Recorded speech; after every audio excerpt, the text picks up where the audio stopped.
Most people who buy a ranch do it with a dream in mind. Wide open land, cattle grazing at sunrise, a way of life that feels honest and permanent. And the fantasy is powerful enough that every year, thousands of people make the jump: doctors, tech executives, retirees, investors writing checks for land they've never farmed, for livestock they've never raised, for a business they barely understand. Some of them figure it out. A surprising number don't. Because ranching looks, from the outside, like the simplest business in the world. You raise animals, you sell them, you keep what's left. But the moment you actually start doing the math, you realize that almost every assumption you walked in with was wrong. This is the economics of owning a ranch, and it is far more complicated, far more financially demanding, and far more fascinating than most people ever stop to consider. Let's start with the land itself, because everything in ranching begins and ends with acreage. The first thing that shocks new buyers is how much land a functional cattle ranch actually requires. In a well-watered region like the Midwest or parts of the Southeast, you can support roughly one cow-calf pair per 1 to 2 acres of quality pasture. That sounds manageable. But move to the American West, Wyoming, Montana, Nevada, New Mexico, and that number shifts dramatically. In arid rangeland, it can take anywhere from 20 to 50 acres to support a single animal unit for a year. Some parts of Nevada and Arizona push that ratio past 100 acres per animal. So when someone says they're building a viable cattle operation in the West, they are, almost by definition, talking about thousands of acres. And land in the American West is not cheap. Quality ranch land in Montana or Colorado can run from $2,000 to well over $5,000 per acre, depending on water rights, terrain, and proximity to roads and markets. In Texas, productive hill country ranches regularly list at $3,000 to $7,000 per acre.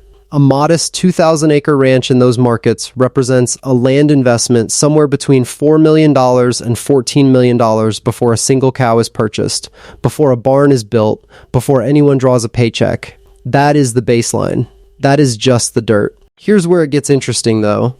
Most professional ranchers will tell you that the land is never really the liability people fear it will be.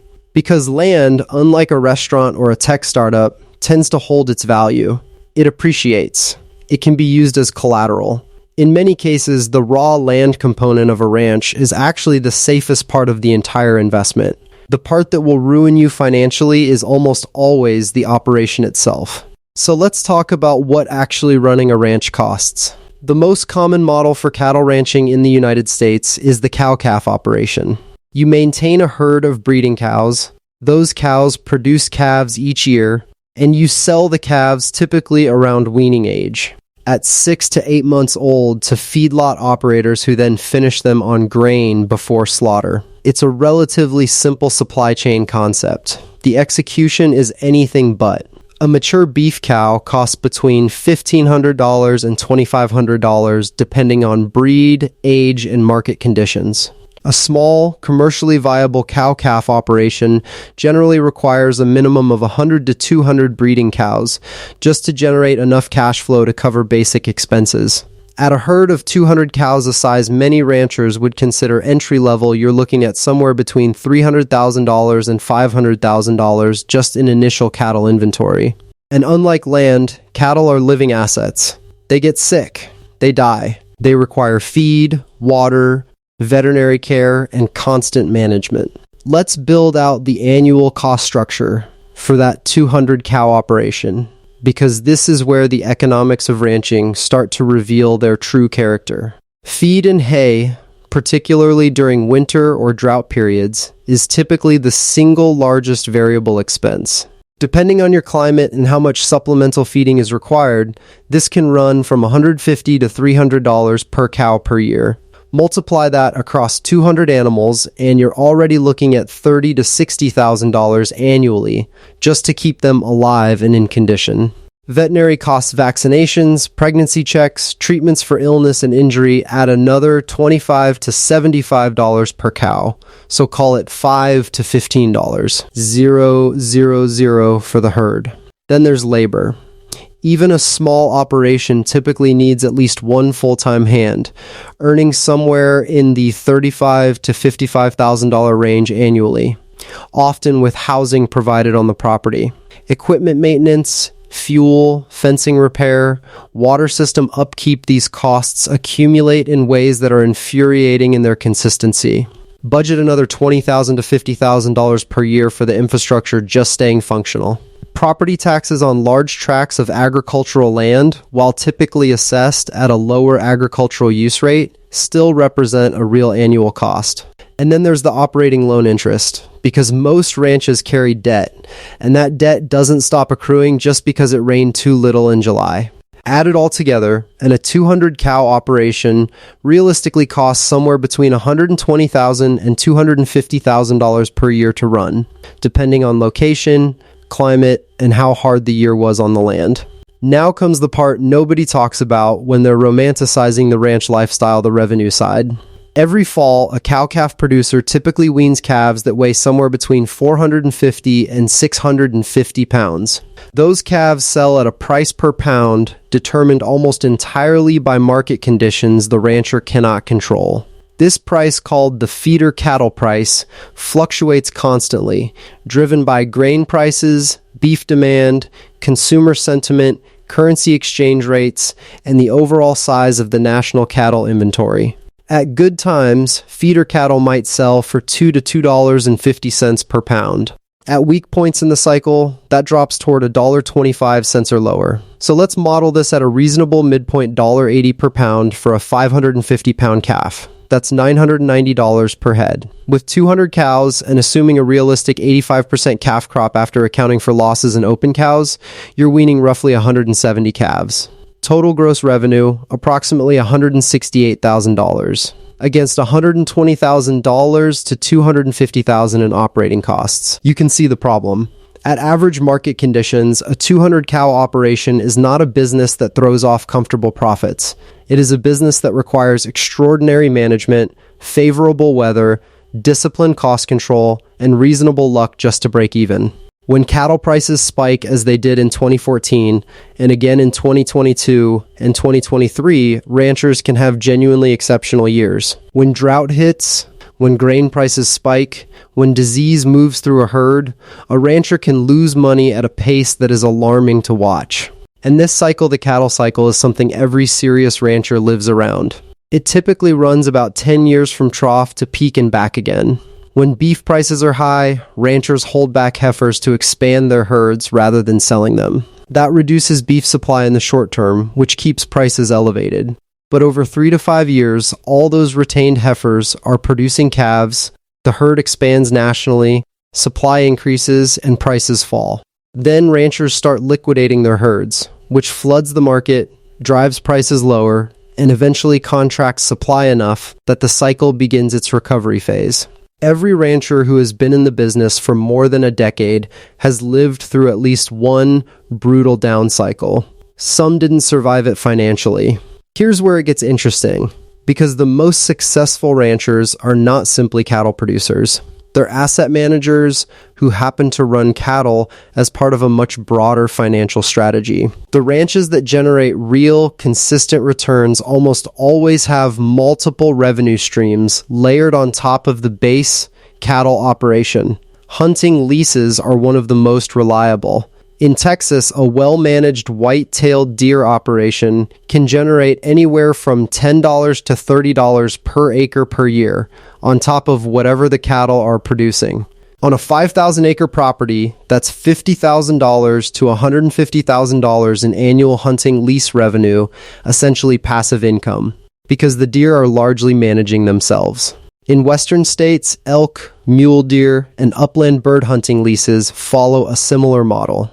Conservation easements represent another layer that fundamentally changes the math for many ranch owners. A conservation easement is a legal agreement in which a landowner voluntarily restricts certain uses of their land, typically development, in exchange for a tax deduction based on the difference between the land's development value and its restricted value. On high-value land where development pressure exists, the tax benefits can be enormous, sometimes worth millions of dollars over time. There are complex heirs rules governing these arrangements, and they've attracted significant controversy and regulatory scrutiny over the years. But for landowners with the right property and the right tax situation, they remain a powerful financial tool. Agritourism is growing faster than almost any other ranch-based revenue stream.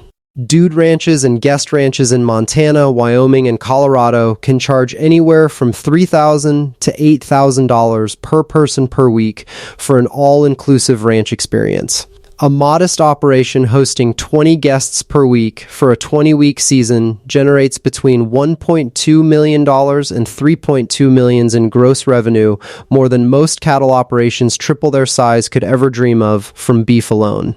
The conversion requires investment in lodging, liability insurance, staff, and the kind of hospitality infrastructure that is genuinely different from farming cattle. But for the right property in the right location, it transforms the financial profile of the ranch entirely. Some ranches have moved into direct-to-consumer beef sales, cutting out the auction barn entirely and selling freezer beef. Quarter or half shares directly to consumers at retail prices. A finished beef animal might yield 440 to 500 pounds of packaged cuts. At average grocery store prices, that beef is worth $4,000 to $7,000 per animal at retail, compared to roughly $1,800 to $2,200 at auction. The margin improvement is real, but so is the investment required. USDA-inspected processing, cold storage, marketing, and the time it takes to build a customer base. Let's talk about the financing structure, because this is something that rarely gets discussed openly. Most ranches of any meaningful size are not owned outright. They carry significant debt, often financed through the Farm Credit System, a network of agricultural lenders specifically chartered to serve American farmers and ranchers, or through traditional commercial banks with agricultural lending expertise. Interest rates on agricultural real estate loans typically track slightly below conventional mortgage rates due to the government-sponsored nature of farm credit institutions. But on a $5 million property purchase, even a 6% rate means $300,000 per year in interest expense before principal reduction. This is why the land appreciation argument matters so much. A rancher who is effectively breaking even on the cattle operation year after year isn't necessarily failing. If the underlying land is appreciating at 3 to 5% annually, which has been roughly the historical rate for quality agricultural land in the United States, a $5 million ranch is generating $150,000 to $250,000 in equity per year. That's wealth accumulation, even if the cattle operation itself isn't generating a taxable profit. The rancher is essentially using the cattle business to service the debt on an asset that is quietly growing in value. It's not so different from how real estate investors think about rental properties. But this only works if the operational losses don't spiral out of control. And that's the discipline that separates ranchers who eventually build generational wealth from those who are forced to sell in a down market. Now, it would be incomplete to discuss ranching economics without acknowledging the enormous role that federal programs play in keeping many operations financially viable. The USDA administers dozens of programs that touch agricultural producers, but a handful are particularly relevant to ranchers. The Emergency Livestock Assistance Program provides payments when drought or natural disaster forces ranchers to purchase feed that wouldn't normally be necessary. The Livestock Forage Disaster Program compensates producers who experience grazing losses due to drought, and given that the American West has been in persistent drought conditions for much of the past 2 decades, these payments have been significant. The Conservation Reserve Program pays landowners to take environmentally sensitive land out of production entirely, replacing it with grass or other cover, essentially paying ranchers not to graze or farm certain acres. In good years, these programs are a modest supplement to ranch income. In brutal drought years, they can be the difference between an operation surviving and not. It's not a secret that American agriculture, from corn and soybean farms in Iowa to cattle ranches in Texas, is deeply interconnected with federal support systems. Remove those programs entirely, and the economic calculus of many operations changes dramatically. This creates a genuine policy tension. The romantic image of the independent American rancher coexists awkwardly with the reality of federal subsidy dependence. Neither image is entirely accurate. The truth, as usual, sits somewhere uncomfortable in between. Let's zoom out and look at the ranching industry as a whole, because the macro picture adds important context. The United States beef cattle industry generates roughly $80 billion in farm gate receipts annually, making it one of the largest agricultural sectors in the country. There are approximately 700,000 cattle operations in the United States, but the industry is distributed in a way that might surprise people. The vast majority of those operations are small, fewer than 50 cows, and most of them are not the primary source of income for the families running them. The operators are teachers, engineers, and retirees who maintain a small herd as a supplemental income source or a way to justify agricultural tax treatment on their land. The genuinely commercial operations, those running 500 cows or more, represent a small fraction of the total count, but account for a disproportionate share of total production. At the top of the industry, the scale is staggering. King Ranch in Texas spans roughly 825,000 acres across several properties. The Wagoner Ranch, also in Texas, covers 535,000 acres of contiguous land. The Deseret Cattle and Citrus operation in Florida runs roughly 300,000 acres. These are not ranches in any conventional sense, they are land empires, with the operational complexity of mid-sized corporations, employing dozens to hundreds of people, managing sophisticated breeding programs, and generating revenues that dwarf most small businesses entirely. But they are also the extreme outliers. For the overwhelming majority of ranchers, the business looks far more modest, far more precarious, and far more dependent on weather patterns, market timing, and personal resilience than any business school case study would suggest. And this brings us to the question that everyone eventually asks, is owning a ranch actually a good investment? The honest answer is, it depends entirely on what you're optimizing for. If pure financial return is the primary objective, the numbers are challenging. The operational cash-on-cash returns from most cattle operations are thin, often in the 1 to 3% range on the total capital invested, sometimes negative in weak years. Compared to a diversified stock portfolio or even commercial real estate, the cattle business alone is a difficult case to make. But very few people who own ranches are purely optimizing for financial return.